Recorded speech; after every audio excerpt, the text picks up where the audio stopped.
other artists have sampled it beside the remix, but it was Thames that actually made a phone call and actually wanted to get permission. So when I met her for the first time, you like, you're one of my biggest influences in music. There's no way you can do entertainment outside Nigeria. What do you mean? I've always had music around me anyway. I couldn't sing. Writing came very easy. You sang with Shaffy Bello. By the way, what was the relationship like with Shaffy Bello? Shaffy is my cousin. Well, I know that I knew this is something special because that song was so big that it dwarfed anything else I did.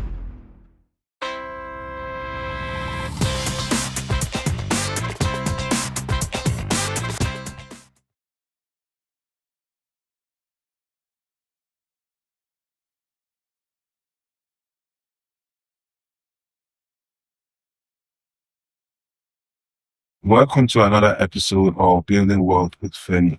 In this podcast, we interview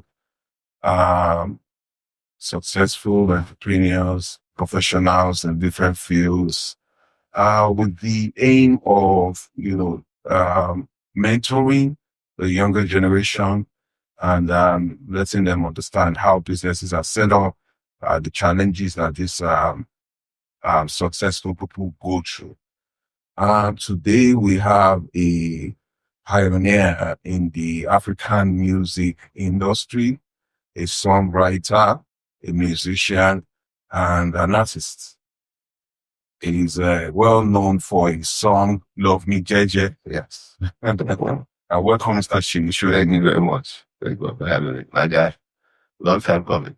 It's so nice to meet you, Tyler. Thank you for having me. That's great. So, you've been in Nigeria for a while. What's going on? Nigeria, this is for me, it's home. I've been in the US for over 25 years, and understanding the fact that America is one of the greatest countries in the world, but everything that needs to be done has been done. For the men in the US? Everything, as far as music. It's can't be exactly. There's a vacuum in Africa, especially my field, entertainment. We're building from ground up. We're still miles away, but you can see what music has done. In the span of 20 years, our music has become world class. Correct. And that is from just hard work and talent. There's no structure. There's no government support. There's nothing. It's just sweat, tears, and blood. And individuals with great talent and passion. So imagine what we could do with support of the government and everything else. We have to survive heresy. Mm-hmm. We have to survive local studios. Yeah. We have to survive the fact that the social and the national, we want to sing.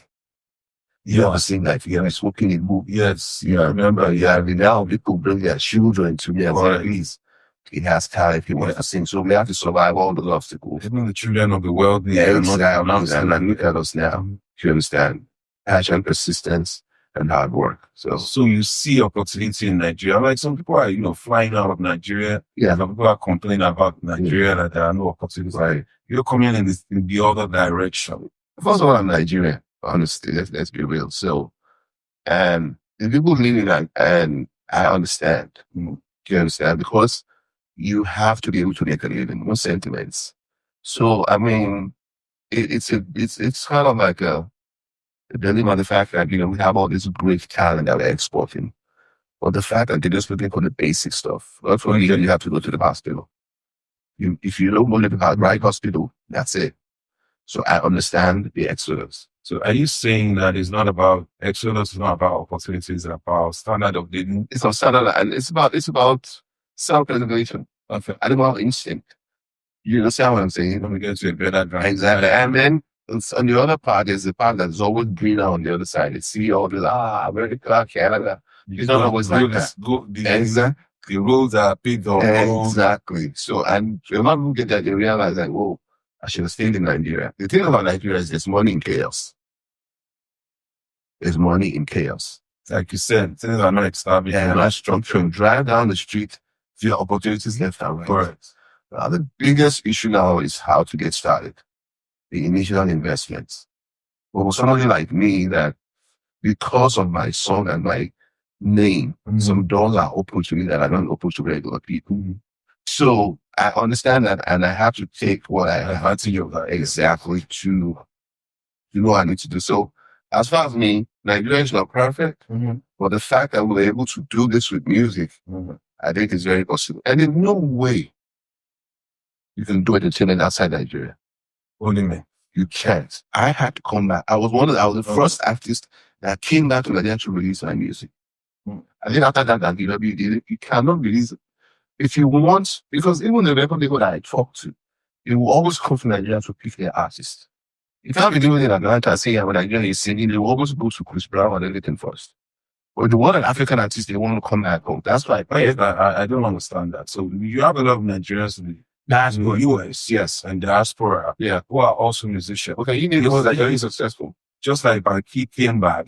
They're saying if you didn't come back, that's what is not going to be. Even Davido came. Why is that mentality? Are the American? It's not a mentality. Not only that, this country, it inspires you. The society inspires you. The language, the way we talk, the people around you. When you go out to the club, America is very sterile. America is very, there's competition, so you might not stand out. If you compete with them in their field, I never wanted to be an American R&B singer. No, I wanted, and that's why all of my songs are deliberately. I speak English very well. Yeah, I had to learn how to sing. I'm almost a songwriter, and I realized that the Jamaicans were not unapologetically Jamaican.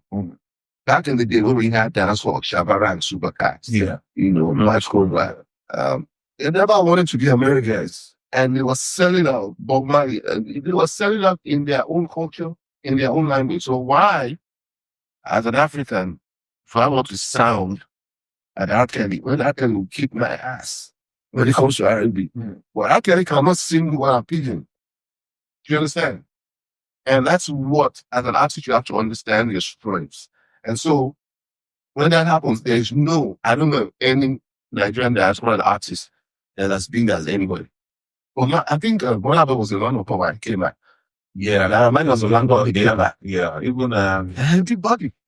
This guy, I forgot his name. Yeah. They all do. And it's not like you realize, like we didn't try over there. Yeah. We didn't really try. There's not Nigerians who come, they say, there's a Nigerian artist coming, Nigerians will support you there. But it's not the same, it's not exactly the same. It's coming from here. Exactly. Everybody that's selling out, those who are in and out started either from Obi Olenga or from Bwandeko Wuchi to Movies or Two Face from Jaws or Fabulous from Abuja. You understand? I was in Maryland. You understand? I finished, I was in college and I started writing some. I tried. I went to New York. So my point is this.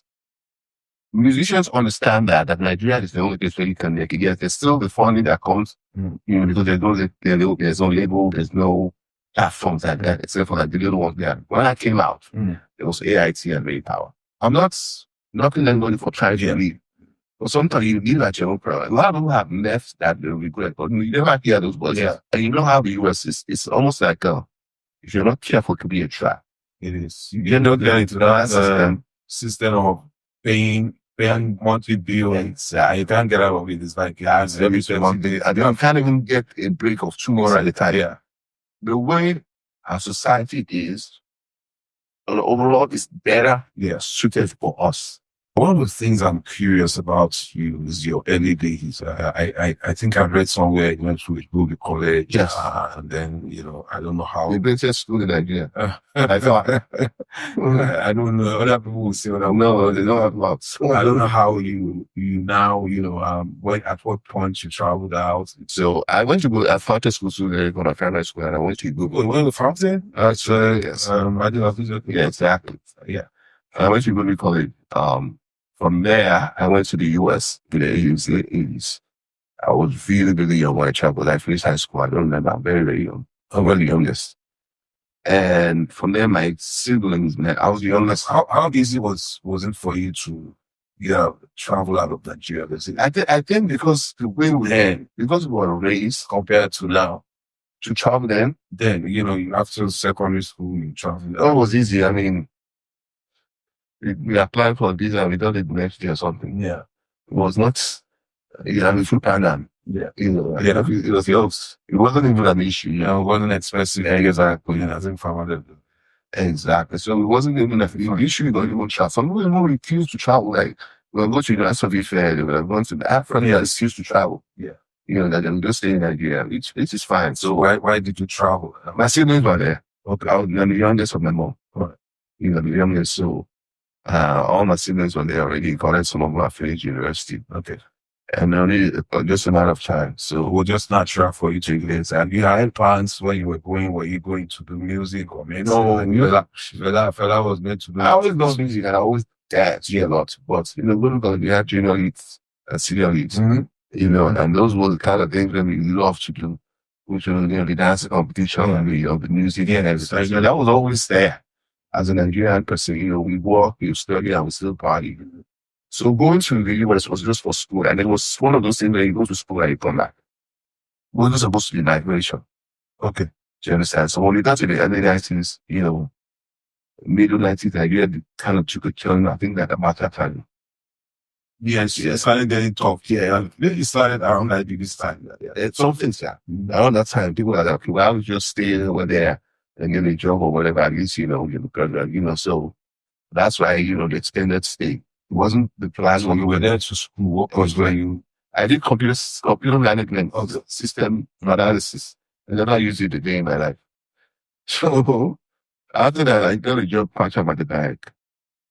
And while I was in the DC area, we always had Nigerian parties. Yeah. After that, I now started without going to parties. You know, my brother was a DJ. He passed on now. We went to go there as well. So anytime he was called to DJ in the late 80s, 90s, you know, he would have to get there first to settle and then leave after the party's over.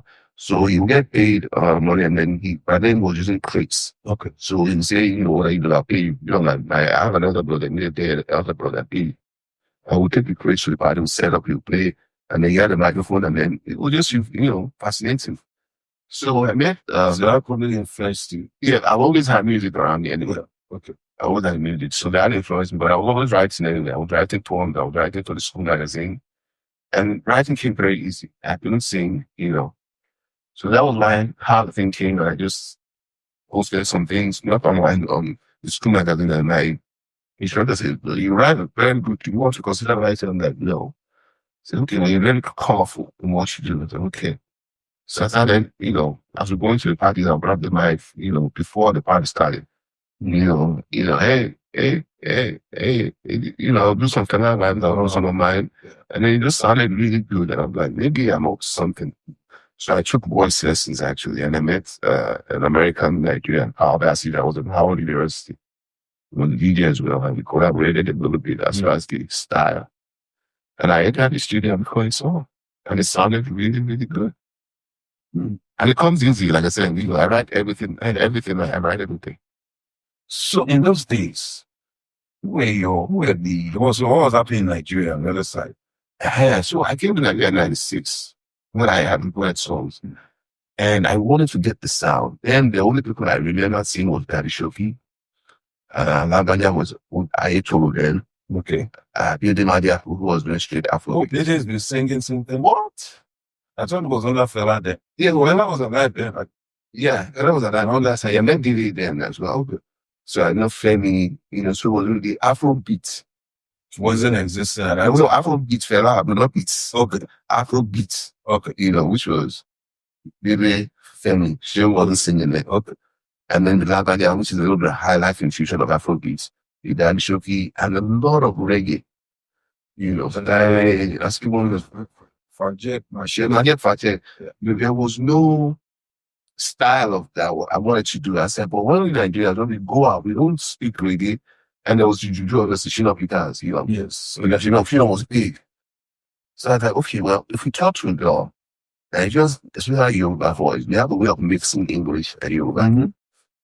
You know, I have to project that. The way I see the Jamaicans, you know, what our sister, you know, the way they talk, they don't hide it, they don't mix it. So why are you also, that's trying to be like, it was a deliberate effort for me to put Yoruba rules with English verses. So you were ahead of your time, which is what is happening now. When it really started was during the time of Nice, yes, well, the guys that really got, you were ahead of your time. Yeah, because I wanted to project our competence. So you're one of those very few people that started then. Yeah. Then you used to listen to American music. And then you don't listen to Nigerian. And then we listen to, you know, the Christian culture before us was English, was pop.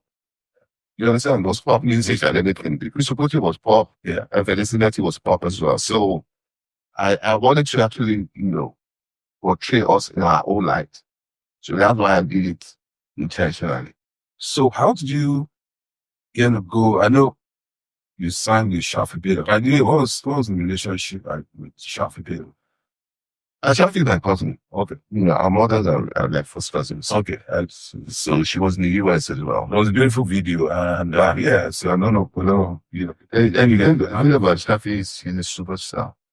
She's good. She's good. There's something about her. She's very good. Do you understand? Even up to now. Yes. Yeah, she got it all. And the thing about it is, when I started recording, my whole idea was that I said, I wanted to do the Yoruba hooks and the English verses of Pigeon, just to portray us. So there was a singer then, I think that did some, but I don't know, and his name is Tony Terry. Okay. He had a big hit there back then. He had a junior sister, Tanya Terry. My other brother was dating her, and she's a very good singer. So when I started recording, my first single that I released, actually people don't know, is a song called Ayo. So I've heard it. That was like my intro. Most musicians have that, and that should be somebody called my name, Junkie. Yeah, and it was Snoop Dogg. What's my name? Snoop Dogg. Everybody has that emo. So I started the introduction. But when we got in the studio, the girl couldn't pronounce my name. Yeah, but I'm an American girl. She's like, Shay, show. Nah, it's not going to work. How do you going to? What do we let you do? So I was like, Shaffy can sing, though. And I'm leaning. He said, Shaffy. I said, me Shaffy. He said, I wasn't know, but she can sing. So I just said, come in the studio. And she came, and she killed it. And she killed it. Oh, she killed it in that movie. And we thought the musical video. Yeah, we thought that was it. So we said, okay, let me take this thing to Nigeria. I tried to get signed in the US. They love their music, but you don't think there's a market. It won't sell at that time. They were wrong. They didn't think there's a market for it in the US. Is there a market for Shaffy in the US? It's sold. See, the thing about it, if you don't sound like somebody that's familiar for them, they don't know. I think that's what the matter thing, I think, because what really brought out the Afrofusion that's going on now is the fact that we have social media, a lot more information is being spread. Right. That helps. And it comes to Africa. Then, you guys were very isolated. So if you were singing in the US, you might not get a lot of. No. Let me tell you why. Because there was a group called Arrested Development. Yeah, I remember. It sounded very African, right? Yeah. They were like Jamaicans? No, they're from Atlanta. Oh, yeah. Well, you see, they sound like that. That was one of the arguments I had with a neighbor then. I'm like, why is it okay for an American to sound African? Well, it's not okay for an African to sound African. Do you understand? So there's also an album called Freestand, Paul Simon, where he took South African, and that one of the highest selling albums of all time. So there's no way you can tell African music will not sell if it's placed. They just fit more to overseas. Do you understand? But Paul Simon, when he did that song, Freestand, You Can Call Me Out, and all that whole album was recorded in South Africa. He actually initiated it. The label would never have done it. And you can hear South African sound. If I had done the same thing with Nigerian sound, they would have said, no, it wouldn't work. But that was not on a commercial tip, but that was just on the journey of, empowerment. And his vision. Exactly. I'm sure he was offered. So I think he would have, but maybe not to this success, but they would have remembered that was the starting point. So what do you think about, there are businesses, and there are people like you that are pioneers, or they have been ahead of their time, even in football, there were those, I can't forget their name. They think how money they're making. I think they're thinking about, they didn't need that kind of money. But they didn't, but they were how do you feel that you're one of those, the time was not ready for you? The guys that are singing that can make millions of dollars. Yeah. It's not really about money alone. It's not about money, because I have success in every way, shape, or form. And we have success. I talked to my friend called Aaron, and then I didn't Paul was one of those guys. Exactly. LD, my friend. Star was. Sometimes we joke around that we were born 20 years too early. Because I think we did more with less. Do you understand? We were able to crack it without social media, without TikTok, without labels. Even in spite of working, while the other people are working against us. Do you understand? And we still made it. So that being said, that's just part of life. I'm sure you do, which I think in my own perception is still the best footballer Nigeria has.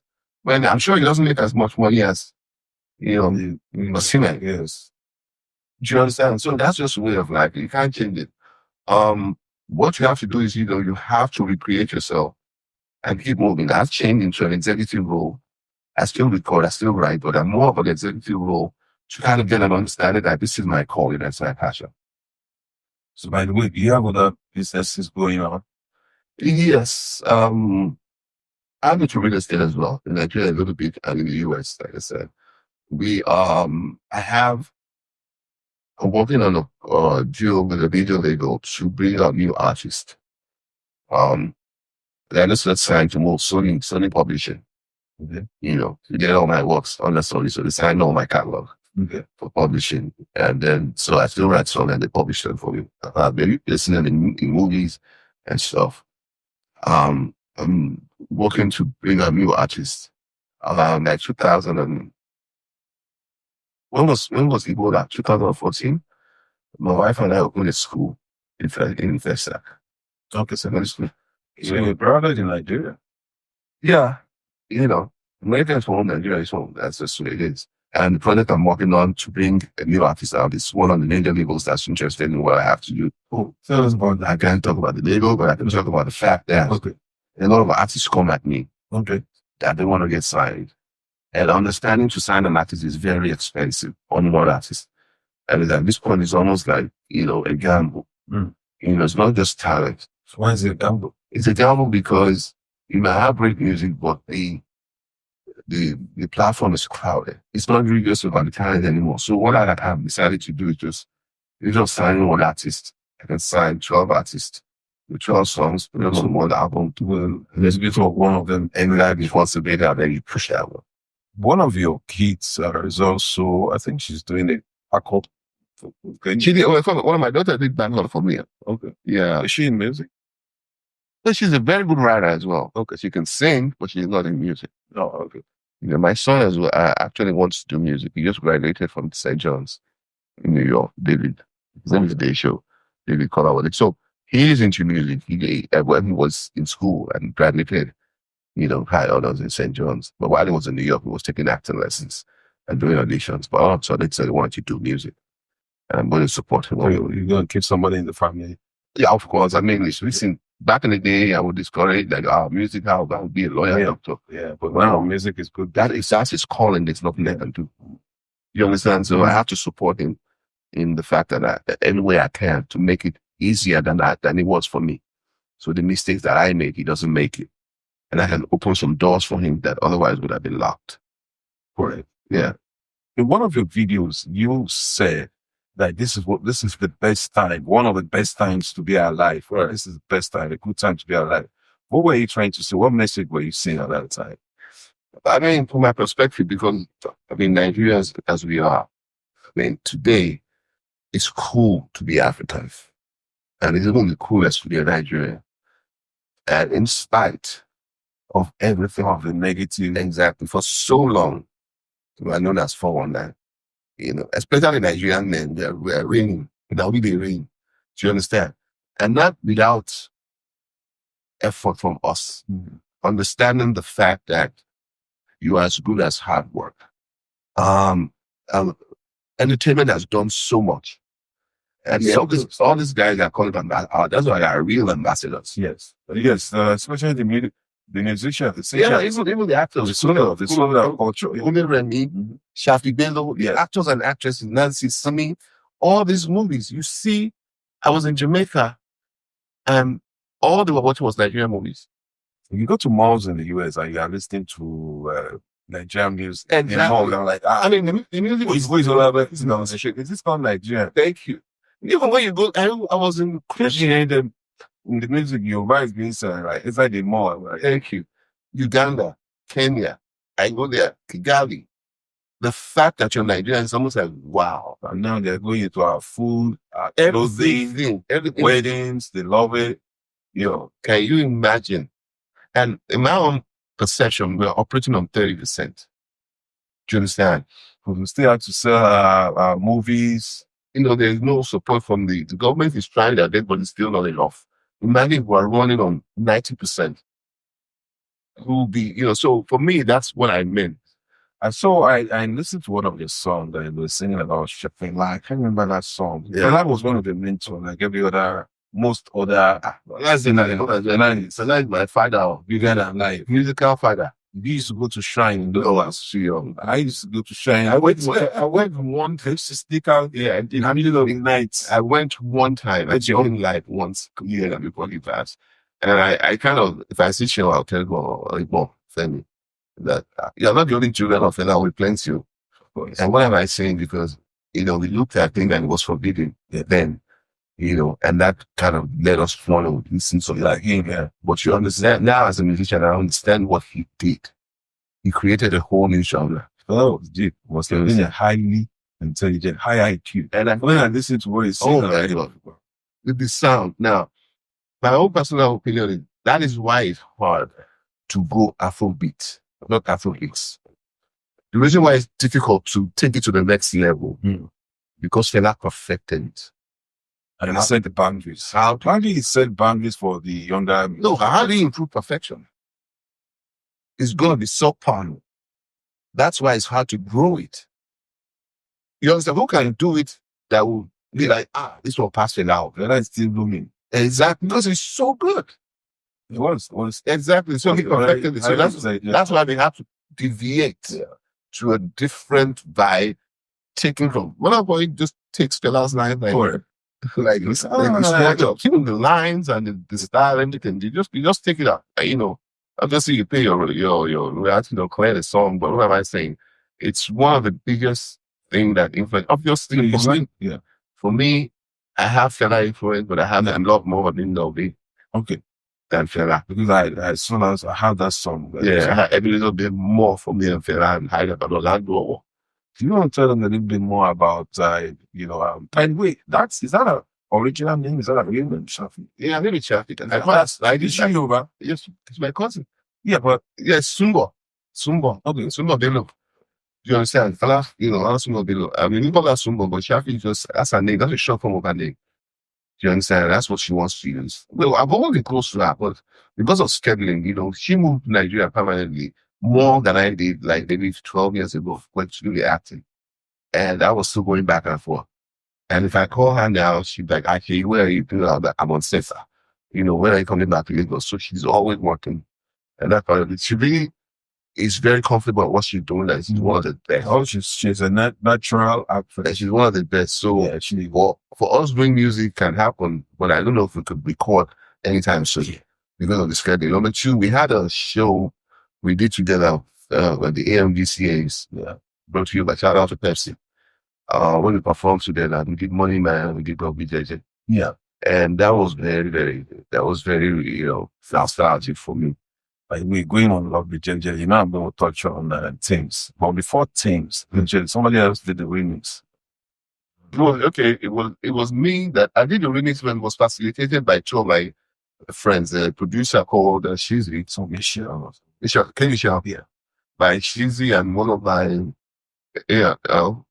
managers then Kabakuli, they wanted to do a remix. And they facilitated it. I really didn't have that much input. Okay. But they wanted to make it happen and they did. It was really, really good.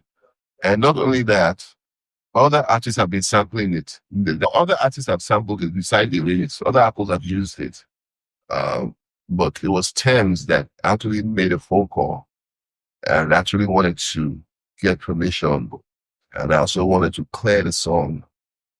And when I got the call, and with the call like, look, Baba, they're looking for you. I'm like, who's looking for me? It's like RCA Records in the US and Thames. I didn't know. I know RCA, but I don't know why they would be looking for me. I don't know how to find.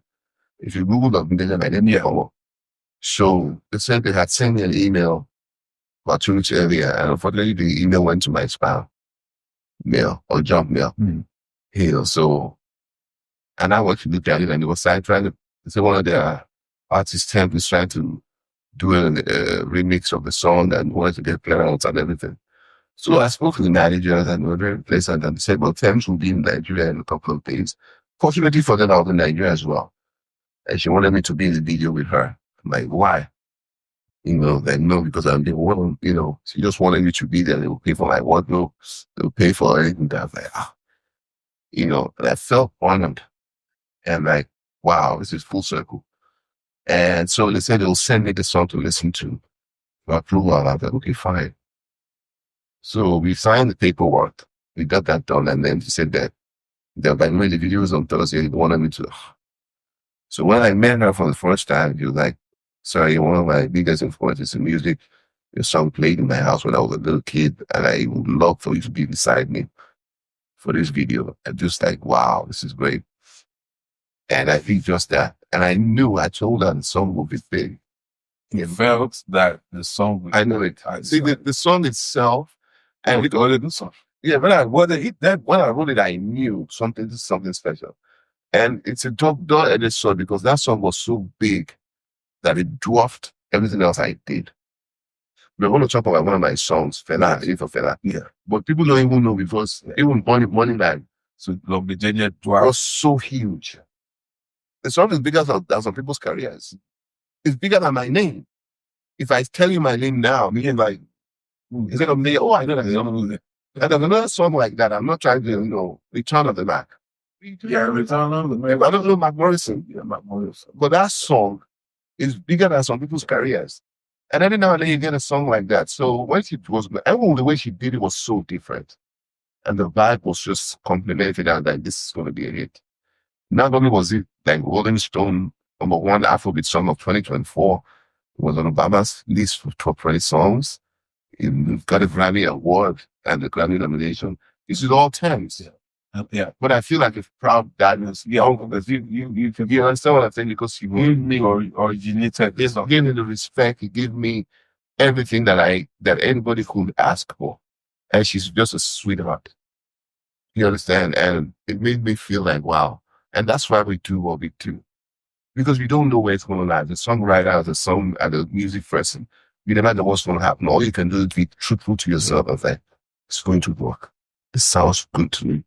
Even before we started this podcast, I was telling you the reason why I have the podcast. Well, I am trying to set out people like you who have been successful, who people look up to, right? To be a role model, yes, to the younger generation, right? Is there anything you're doing, right? Consciously, right? For that, because you are one of those people that could do that, right? Especially to people in the music industry. But you said influence could be, it could be that some people saw you growing up in the US, which I was one of those people that saw it, and I was like, oh, this guy's having fun.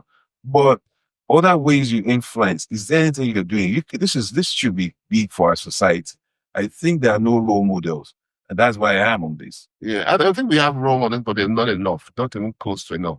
And for me, what I decided to do, which I'm working on, is a good question you're asking me. The society we live in is so, the attention span we're so one-sided. And I'm launching we call it, in here they call it NGO, they call it nonprofit in the US in December. Now, I started a company, well, let me just go with history.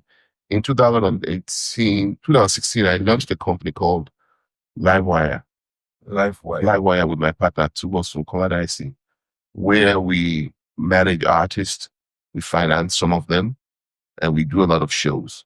So we did King Cole concert at the hotel. We did Kiss Daniel at the hotel. We did Tiwa Savage live in Uganda. We did the King of Queens at the hotel. We've done so many shows at the hotel. I have a company I'm launching called Kings and Culture. Kings and Culture is directed at men and young men. In our society, not just with our society, in the world, men have been neglected for so long. Do you understand? The matter is that I have a song that I wrote about 15 years ago called Boys Will Be Boys. And for me, I think this is a calling. The reason I'm saying that is because I think you have to pay attention to men as well. I have a boy, I have a girl. when my daughter is going out, I was like, where you going? Where you going with? What time is it? And then I'm like, and when my son was going, I'm like, you have money? You sort out yourself. My friend of perfume. Okay. I had a show that I did, Grown and Sex. So my DJ for that event is called XG. God rest his soul.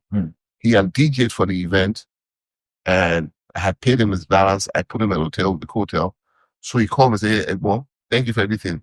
What's in the house? The show? I want to kill the next one. I'm going to kill him. And 7 hours later, I got a call that he killed himself. Wow. What's it happen? He said he was having a problem with his wife or something, and we haven't admitted, and he just dropped voice. I'm like, why couldn't he talk to me? He said, when you try to talk to him, he will start crying, and you don't want to open up. I'm like, what?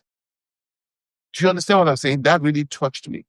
Another time, one of my friends there wanted to go to give the homeless food in Nigeria here. And when I got there, while we were unpacking the cars, I saw that another crew came there to give homeless food. And they always started with women and children. Of course. So the men afterwards just started looking. So whatever is left over, they will give the guys. But so when I went there, I'm like, no, we start from the men this time. And I'm not doing, I'm not doing it because to get back. And I realized as a man, they're dying inside. He needs it. When Nigeria killed himself, I was like, I felt a little guilty because if I had actually gone to his room, he didn't say he wanted to talk to me or anything. I probably would have seen the signs, but men are left on their own to just, it's not fair. Do you understand? For me, it's a calling. So, because there's a lot of programs for women and girls, girl child, and women and girl child.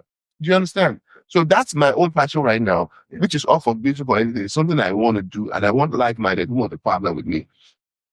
What advice would you give your younger self when you were starting back then? Right now. Let me answer both. The advice I would give my younger self is to understand there's music, there's business.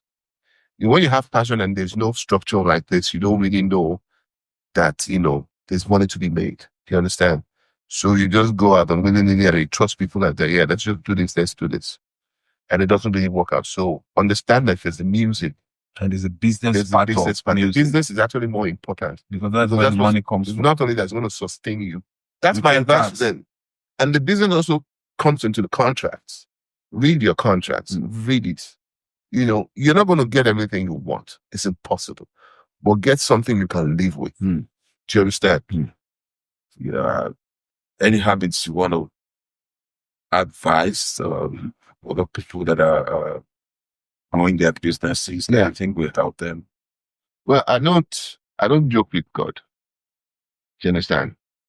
I was raised a Muslim and then I switched to Christian when I moved to the US. And in all my walks of life, I've always found out that God is always in charge. And if you let God, if you trust him enough, he would never forsake you. So for me, especially in the industry that I'm in, there's a tendency to go to the left or darkness because that's where you find drugs. That's where you find,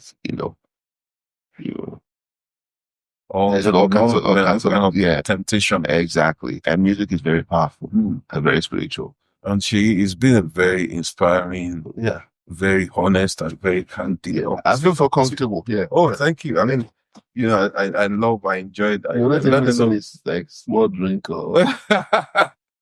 Now, if you guys enjoyed this, please subscribe and let's see you on the next episode where we're going to bring up somebody else that is going to be able to give us more information on how to build their business and their profession.